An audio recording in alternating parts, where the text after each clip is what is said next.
Hello and a very warm welcome to this fast-paced episode of your favorite automotive show. I'm Rishabh Matharu and this of course is ZigWheels. Now it's a historic week for Indian motorsports and as usual we get you the lowdown.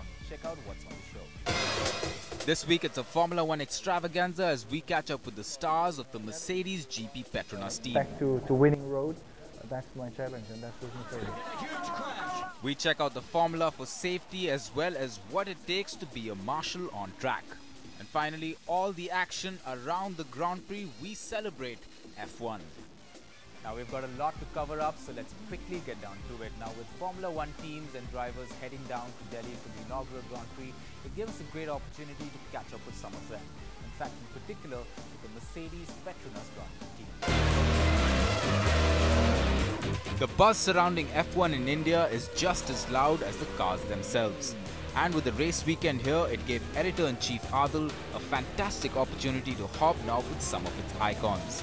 Of course, we're talking of Team Mercedes GP Petronas and the likes of drivers Nico Rosberg and living legend Michael Schumacher, as well as Team Principal Ross Brawn and Motorsports Director for Mercedes-Benz Norbert Haug. With the Budh International Circuit rated highly by a lot of drivers, Adil couldn't help but ask Nico Rosberg what he thought of the Herman Tilke designed 5.1-kilometer racetrack. Nico, welcome to India. How long does it take drivers like you to learn a brand new circuit? It's a nice challenge to learn new circuits where you have no experience of, and usually I learn it quite quickly, so it can take maybe 10 to 15 laps. But the thing is then that even then you learn the track. But still, through the weekend, the track itself is changing because there's more rubber, so you need to adapt all the time, to be honest. Compared to so many new circuits like Turkey, Korea, which have come up in the recent years, how does India compare to them? Well, it's done by the same architect, so there's, you can see the similarities. But he's just been very creative here, and he's allowed a lot of places to overtake, but at the same time, a lot of the fast-flowing corners, which is special in a Formula One car, so it has a combination of everything. How much a role does your father play in your racing on the Grand Prix circuits every day? Not so much. He helps me in the background, but not so much in the day-to-day business, and he doesn't come to the races, so he's taken a step back. How much did you learn from him, if at all? Because cars were different right now. I learned a lot, but not in terms of driving. I learned more in terms of everything outside of the car. Management, people relationships, he's very wise. So. You're still young, but how much does all this PR work away from the circuit, does it get to you sometimes? Well, I definitely prefer driving my racing car, that's for sure. But this is part of the job, and for sure we're very fortunate to have this job, so I can't complain. You were racing Vettel and beating him also in the other formula. When do you think you could have the chance or the opportunity to run and compete with him on equal terms? I'm sure it will come soon, I'm confident. It's a great thing to be a part of this Mercedes team that's growing, and I can help lead this team to race wins, and it will come soon, and then we will make sure to beat everybody else. How much have you learned from Michael? I've learned a good amount, for sure. It's a great experience for me to work with him, and great challenge also. But I think we're exchanging well, he's also learning from me. I'm very experienced now as well in Formula One. This is my 6th year, so we can exchange well. Your thoughts on where Mercedes will finish in India? Difficult to say. We will do our best to be in the top 5, right somewhere at the front. It's possible, and I will try and make it happen. Learning a new circuit may not be as time-consuming as designing a car that will scorch the track. Who better to give us an insight into what plans lie under the sleeves of the team than Ross Brawn, team principal for Mercedes GP Petronas. Welcome to India, Ross. Thank you. When we met in Hungary, you said if you had the same car which you had then, 6 months earlier, it would have been winning races. Where are you since post-Hungary now? Well, I think the gap between us and, let's say, the race-winning teams has stayed about the same. And given that everybody is improving, and we've improved, but we've still got that gap, unfortunately. We've got to close that gap down.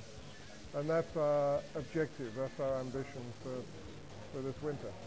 We've got to close that gap down. So the rate of progress is very good, and we're keeping the gap the same, we're just not closing it. So in some ways positive, in other ways we've got to improve. 2012 is supposed to be a crunch year for a lot of teams.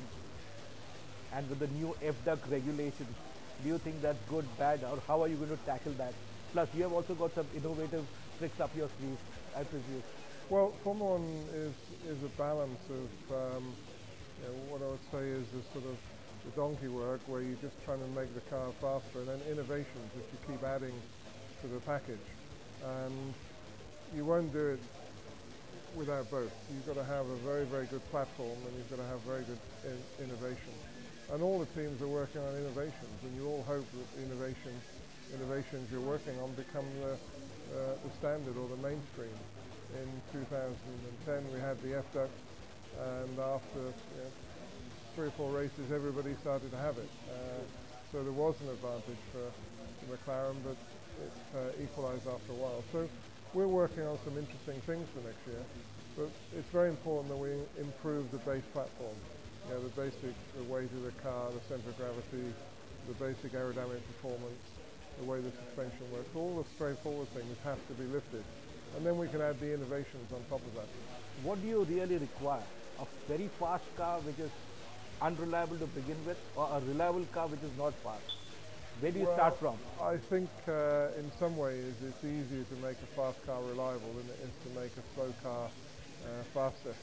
So I think every engineer would say that what they want is the performance. And if they can get the performance, then they can work on the other things. But in fairness, most of the top teams now have reliable fast cars. It's very intense, because you won't win a championship if you have a fast car that keeps breaking down. So you have to have both. There must be a lot of pressure being Ross Brawn. Everyone expects his cars to be winning straight out of the box. How do you tackle with that? To be honest, I don't think about that very much. But what I do find personally is the failure is the thing that motivates me. That doesn't mean to say that you're not trying when you're winning, but it's when you're failing, especially if you've been fortunate enough to enjoy success, if you've been fortunate enough to win races. When you're not winning, the pain it causes really motivates me, and it's the same with my people, my team.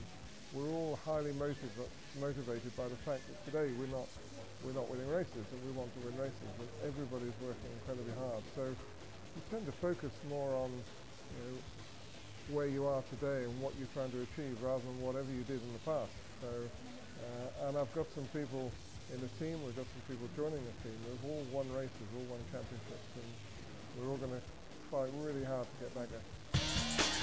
While the team tastes rising success, motorsports director for Mercedes-Benz Norbert Haug, however, felt that winning was a process. Norbert, Mercedes-Benz has a great sporting heritage going all the way back almost 110 years. How are you going to carry this legacy forward? Well, we're working very hard, but we present ourselves, we are challenging, we are competing, other manufacturers left, we have a great history, now we have a very young team, we need to learn. We are in our 2nd year only, and we are 4th place team in the moment, and we want to climb up the ladder. It is 4, 3, 2, 1, that will take some time. The ones without winning races currently have had experiences building up processes of at least 5 years or more, and we are very ambitious, and our target is to achieve that target quicker than in 5 years, but we are in year number 2 right now. In Hungary, you told me that the drivers have done a fantastic job, even though the car was not up to scratch. Yeah, the drivers extract everything, Michael and Nico, whatever is possible. We need to build a winning car, and then they're going to win races. And we are in our plan, we are in the middle of this build-up process, and we're going to achieve our target. Of course, interviewing the team would be incomplete unless we spoke to 7-time world champion and the famed Rainmeister, Michael Schumacher himself. Welcome to India, Michael. Thank you. 20 years in the sport, and where do you get your motivation still from? Well, it's very exciting to drive a Formula One car. For sure. It's so much thrill if you drive it on the limit, but particularly if you go for overtaking and battling, and I have a lot of experience in the last 2 years of this. Indeed, I was very tired after my first part, after 16 years of active Formula One.